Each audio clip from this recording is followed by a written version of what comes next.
બાળકો મજામાં? બોલો કેવી છે પરિસ્થિતિ? તો ચેપ્ટરના છેલ્લા પ્રશ્નો સુધી પહોંચી ગયા છે. હજુ હમણાં જોતામાં લોકડાઉન નિમિત્તે પહેલો લેક્ચર મેં તમને આપ્યો હતો કે લેક્ચર આપણે ચાલુ કરીએ ઘેર બેઠા કંઈક કામ કરીએ. અને જો મિત્રો ચેપ્ટરનો છેલ્લો લેક્ચર, છેલ્લો વિડીયો ત્યાં સુધી પહોંચી ગયા છીએ.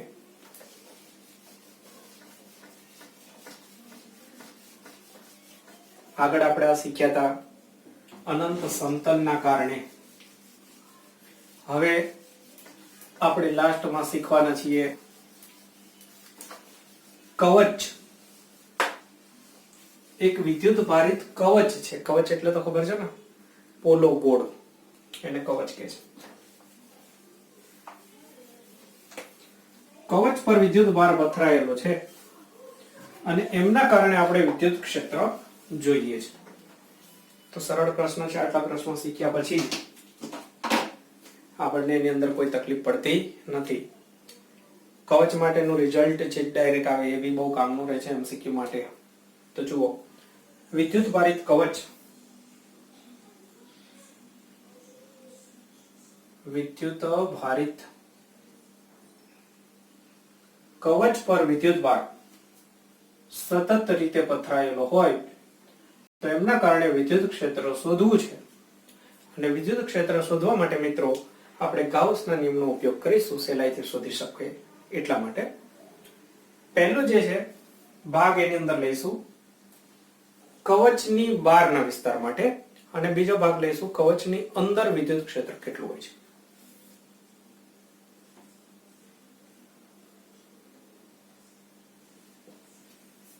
કવચની બહારના વિસ્તાર માટે તો પહેલા એક કવચ ડ્રો કરી દઉં છું.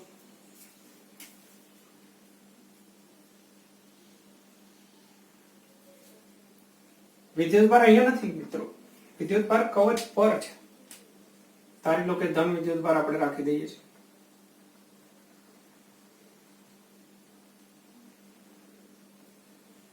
કવચની ત્રિજ્યા કહી દઉં છું કેપિટલ આર. બુક પ્રમાણ લઈશું.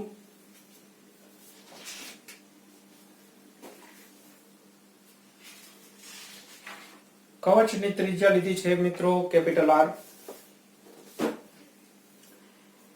કવચની બહાર આપણે વિદ્યુત ક્ષેત્ર જોઈતું હોય તો ગાઉસના નિયમ, ફરીથી યાદ કરો કે ગાઉસના નિયમનો ઉપયોગ કરવો હોય તો ગાઉસિયન સપાટી ડ્રો કરવી પડે. રેખી વિતરણ માટે નળાકાર લીધું હતું, સમતલ માટે આપણે લંબઘન ડ્રો કર્યો હતો, અને અહીંયા કવચ છે તો અહીંયા સહેલું પડશે કવચ જ બનાવવું. તો બંધ પૃષ્ઠ તરીકે આપણે ગોળાકાર કવચ વિચારીશું. બહારના વિસ્તાર માટે જોઈતી હોય તો કવચ જે બનાવવું એની ત્રિજ્યા વધારે રાખવાની. તો માની લો કે અહીંયા આપણે એક ગાઉસિયન પૃષ્ઠ ડ્રો કરી દીધું છે કે જેની ત્રિજ્યા છે r. તો આ થઈ ગઈ ગાઉસની સપાટી. હવે શું કરતા હતા કે સપાટી સાથે સંકળાયેલ ફ્લક્સ શોધવાનું હતું. ડાબી બાજુ આપણે તૈયાર કરીશું. ડાયા બાપા માટેની તૈયારી ફ્લક્સ, ફરીથી એની જ રામાયણ. ફ્લક્સ માટેનું સૂત્ર E ડોટ ડેલ્ટા S અથવા તો E delta S cos theta. હવે અહીંયા સરળતા એ રહેશે કે આ આપણે જે સપાટી ત્રિપરિમાણમાં હોય, ડ્રો કરી હોય, ત્યાં આગળ એક પૃષ્ઠ લઈશું. આગળના પ્રશ્નોની જેમ ટુકડો લઈશું, એક સૂક્ષ્મખંડ. સૂક્ષ્મખંડ માટે આ સૂત્રનો ઉપયોગ કરીએ તો ધ્યાનથી જુઓ કે આ સૂક્ષ્મખંડને દર્શાવતો સદિશ છે ક્ષેત્રફળનો સદિશ બહાર તરફ. અને વિદ્યુત ક્ષેત્ર મિત્રો આ જે ધન છે ને, તો ધનના કારણે દૂર હોય. યાદ રાખજો, આ ધનના કારણે વિદ્યુત ક્ષેત્ર દૂર તરફ હોય. અહીંયા ઘણાને પ્રશ્ન થાય કે આ વિદ્યુત ક્ષેત્ર અહીંયાથી આમ ત્રાસું હોય, અહીંયાથી આમ ત્રાસું હોય. સાચી વાત છે, પણ એ ત્રાસું એના પાછા ઘટકો પડે અને પરિણામે આપણને આમ જ મળતું હોય છે. એ અત્યારે યાદ રાખી લો. અને આમ બી સિમ્પલ અત્યારે ખાલી જોઈને યાદ રાખો કે ધનના કારણે દૂર. ક્ષેત્રફળ, વિદ્યુત ક્ષેત્રની વાત છે, અને ક્ષેત્રફળનો સદિશ છે તો દૂર તરફ હોય જ, બહાર તરફ. તો અહીંયા સરળતા શું રહેશે, ફરીથી આપણે આગળના બધા પ્રશ્નોમાં ચર્ચા કરી છે એમ થીટા ખૂણો 0 થઈ જશે એટલે આપણે નીકાળી દઈશું. તો સીધું જ ઈ અને ક્ષેત્રફળનો ગુણાકાર આવશે એક ટુકડા માટે.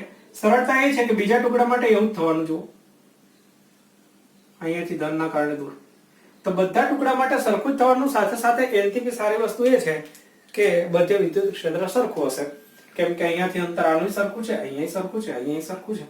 તો આખી જે કવચ બનશે એ કવચ પરના બધા બિંદુ પાસે વિદ્યુત ક્ષેત્ર મિત્રો સરખું હશે.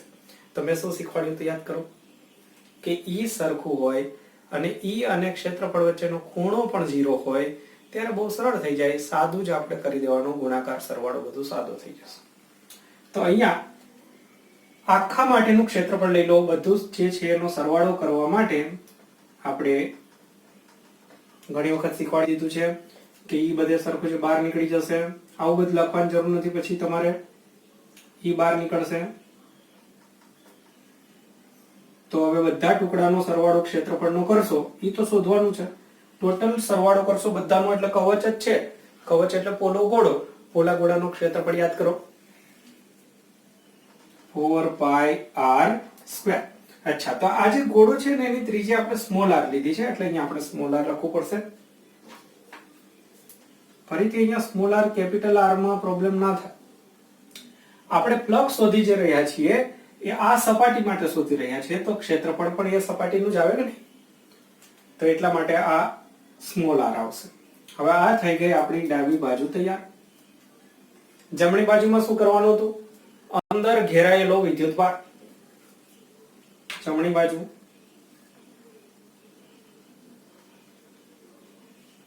જો ક્યારેક વિદ્યુતભાર આપ્યો હોય તો આખી કવચ જે રહે એની અંદર બધો વિદ્યુતભાર આવી ગયેલો જ છે. આ ટોટલ એ બી લખી દો. અથવા વિદ્યુતભાર નથી આપ્યો અને ઘનતા સ્વરૂપે આપ્યું છે. બુકની અંદર જોઈ લઉં છું. બુકની અંદર માની લો કે પૃષ્ઠ ઘનતા આપી છે, તો પૃષ્ઠ ઘનતા આપી હોય તો શું કરવાનું? આગળનો પ્રશ્ન હતો એમ જ. અહીંયા તમને પૃષ્ઠ ઘનતા આપી છે સિગ્મા. પૃષ્ઠ ઘનતા આપી હોય અને વિદ્યુતભાર જોઈતો હોય તો આ સૂત્ર યાદ કરો. થશે આ રીતે. તો આમના પરથી Q બરાબર થઈ જશે સિગ્મા ઇન્ટુ A. હવે અહીંયા ભૂલ ન કરતા આ ક્ષેત્રફળ કેટલું લેવું? તો જ્યાં વિદ્યુતભાર છે એ આગળના પ્રશ્નોમાં તો અનંત હતો, તો અનંત ક્ષેત્રફળ કે અનંત લંબાઈ તો લેતા નતા. ગાઉસના પૃષ્ઠની અંદર જે ઘેરાયેલ વિદ્યુતભાર હોય એટલો જ લેવાનો. ગાઉસનું પૃષ્ઠ અહીંયા છે પણ વિદ્યુતભાર અહીંયા છે, તો આ વિદ્યુતભાર કેટલો હશે એ ગણવા માટે એમનું જ ક્ષેત્રફળ લેવાનું, કેમ કે વિદ્યુતભાર અહીંયા છે આટલે સુધી નથી. તો ક્ષેત્રફળ અહીંયા આનું આવશે. એક ક્ષેત્રફળ થશે 4πR².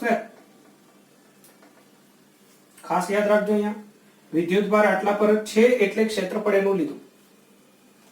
તો બસ જમણી બાજુ માટે આપણી પાસે Q તૈયાર થઈ ગયો અને ભાગાકારમાં એપ્સિલોન 0 કરી દો.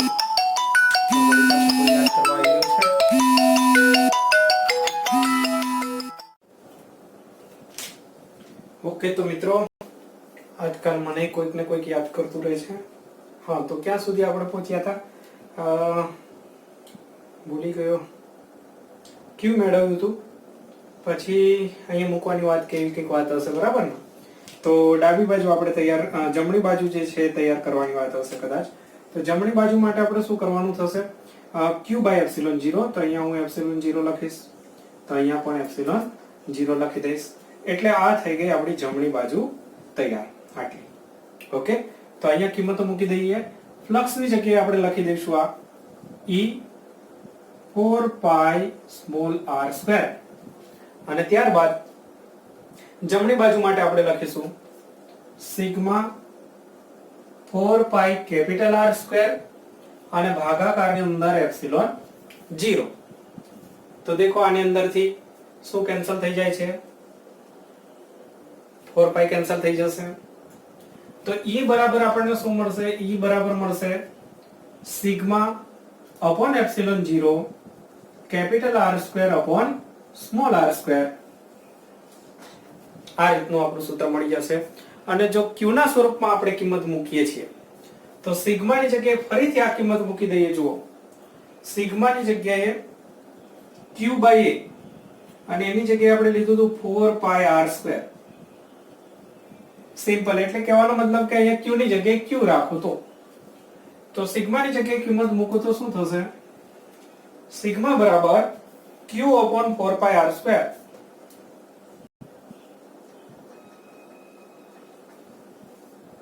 પછી બાકીનું આ જે 3 3 છે એમને ગોઠવું.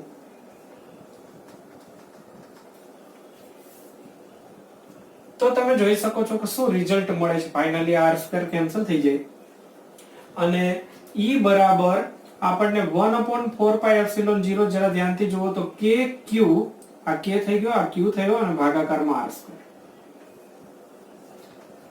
તો વિદ્યુત ક્ષેત્ર તમે ધ્યાનથી જુઓ કે કવચની બહાર હોય તો simple k q r square સૂત્રનો જ ઉપયોગ કરવાનો અને એમાં r કેટલું લેવાનું? કેન્દ્રથી અંતર. યાદ રાખજો, સપાટીથી અંતર નહીં, આ અંતર નહીં, કેન્દ્રથી અંતર લેવાનું. તો આ તો બહુ સિમ્પલ થઈ ગયું કે કવચની બહાર પૂછે તમને વિદ્યુત ક્ષેત્ર કેટલું, તો તમારે સીધું જ કરી દેવાનું છે કે કેન્દ્રથી અંતર લઈ લેવાનું. અને હવે બીજો ભાગ રહ્યો કવચની અંદર વિદ્યુત ક્ષેત્ર કેટલું હશે. તો એમના માટે આ પહેલો ભાગ આપણે લીધો ને કવચની બહાર. હવે બીજો ભાગ કવચની અંદર. અંદરના વિસ્તારમાં શોધવાની જરૂરિયાત એટલે નથી કે જો અંદરના વિસ્તારમાં આપણે ગાઉસિયન પૃષ્ઠ વિચારીએ અહીંયા, તો એમની અંદર કોઈ વિદ્યુત ભાર ઘેરાતો જ નથી. વિદ્યુત ભાર તો કવચ આની બહાર આવી જશે. આ મેં વિચાર્યું તો એમની બહાર વિદ્યુત ભાર આવશે. આમની અંદર ગાઉસિયન પૃષ્ઠ આપણે જો આ વિચારીએ તો એમની અંદર કોઈ વિદ્યુત ભાર નથી. અને ગાઉસના નિયમના મુદ્દાઓ જે છે ને પાછા જોઈ લેજો. એની અંદર પહેલો જ મુદ્દો હતો કે ગાઉસની સપાટી જે આપણે ડ્રો કરી હોય એની અંદર કોઈ વિદ્યુત ભાર ના ઘેરાય તો અંદરથી કોઈ ફ્લક્સ પણ આપણને મળતું નથી. તો અહીંયા અંદરના વિસ્તાર માટે વિચારશો તો અંદર ઘેરાયેલ વિદ્યુત ભાર 0. તો ગાઉસના નિયમ પ્રમાણે ફ્લક્સ પણ 0 થઈ જશે અને ફ્લક્સ 0 થશે એટલે વિદ્યુત ક્ષેત્ર પણ 0 થઈ જશે. કેમ કે જો ફ્લક્સ 0 તો વિદ્યુત ક્ષેત્ર પણ 0. અહીંયા તમે શૂન્ય મૂકશો એટલે E બરાબર પણ 0 થઈ જશે. એટલે વિદ્યુત ક્ષેત્ર તમને મળશે 0. તો યાદ રાખો મિત્રો, કવચની અંદર શૂન્યાવકાશ જેવું થઈ જાય, વિદ્યુત ક્ષેત્ર હોતું નથી. કવચની બહાર જોઈતું હોય તો kq/r². બોલો મિત્રો, ખ્યાલ આવી ગયો? તો હવે તમે અહીંયા લાસ્ટ એક ગ્રાફ સમજાવી દો જે કામ લાગી જાય.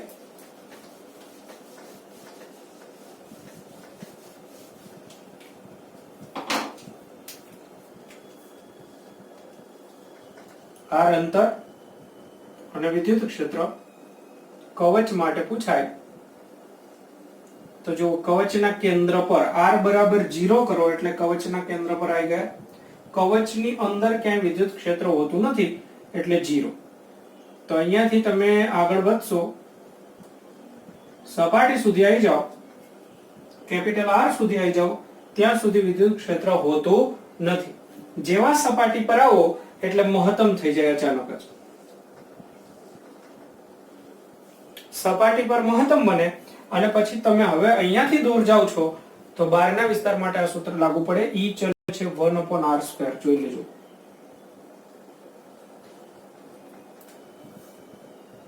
તો આ સૂત્ર પ્રમાણે હવે ઘટતું જશે. તો આ થયું E ચલે છે 1/r² અને અહીંયા E બરાબર 0. તો આ રીતનો ગ્રાફ મળશે તમને. કવચની અંદર ભી થઈ ગયું આટલું અને આ સપાટી પર અને આ કવચની બહાર. દેખો તો આ ગુરુત્વાકર્ષણને લગતા ગ્રાફ એમના જેવો ગ્રાફ છે, પણ ત્યાં ગોળો હતો એટલે અંદર હતું, આ રીતે હતું. તો અહીંયા બી ગોળો હોય ને તો એમના માટે આ રીતે છે. આપણી બુકમાં થિયરી નથી એટલે હાલ નથી સમજાવું, તો જરૂર પડે ત્યારે સમજાવીશ. ગોળા માટે કહી દઉં છું, ગુરુત્વાકર્ષણ પરથી ગોળો હોય ને તો આ રીતે આવશે. તો અહીંયા લાસ્ટ ગોળો હોય તો એમાં અંદરના વિસ્તારમાં E ચલે છે r. અહીંયા ગુરુત્વ પ્રયોગ જેવું બી સમજી શકો છો. ગુરુત્વ પ્રયોગ કેવો હતો? સપાટી પર મહત્તમ હતો કે નહીં, પછી અંદર જાવ તો ઘટતો જાય, પૃથ્વીના કેન્દ્ર પર 0, પછી બહાર આવો એટલે ઊંચે જાવ એટલે ઘટતો જાય. બસ એને મળતું જ છે. તો આ મેં જે છેલ્લે ગ્રાફ આ ડ્રો કર્યો છે એ કવચ માટે નથી હો, એ ગોળા માટે છે. તો મિત્રો અહીંયા આપણું ચેપ્ટર પૂરું થાય છે થિયરીની દ્રષ્ટિએ. દાખલાઓ બી બધા મેં તમને વિડીયો દ્વારા મોકલાઈ દીધા છે. તો અપેક્ષા રાખું છું કે લોકડાઉન નિમિત્તે આપણું કંઈક સારું એવું કામ થયું છે. મિત્રો, હજુ બી તમે જોઈ શકો છો કે લોકડાઉન ક્યાં સુધી ચાલશે કઈ ખબર નથી, તો તૈયારી ચાલુ જ રાખજો. જે મુશ્કેલી સમજવામાં પડી હશે, હું ઘણી વખત આ રીતે સારી રીતે ના સમજાઈ શક્યો હોય, તો એવા જે કોઈ મુદ્દા હોય અથવા સમજવામાં અઘરા જ હોય ઓલરેડી, એના કારણે બી ના સમજાયા હોય, એવો કોઈ બી પ્રોબ્લેમ હોય, તો એના કારણે જે મુશ્કેલી થશે એ આપણે જ્યારે ક્લાસ ચાલુ થશે ત્યારે એને લગતું બધું ડિસ્કશન કરતા રહીશું. એ બધું થઈ જશે. અત્યારે મેક્સિમમ મિત્રો ટ્રાય કરો, જેટલી સમજણ પડે છે બરાબર તૈયારી કરો. 95% સુધી તો આરામથી તમને આમના પરથી સમજાઈ જ જશે. ઓકે, તો થેન્ક યુ, ખૂબ ખૂબ આભાર.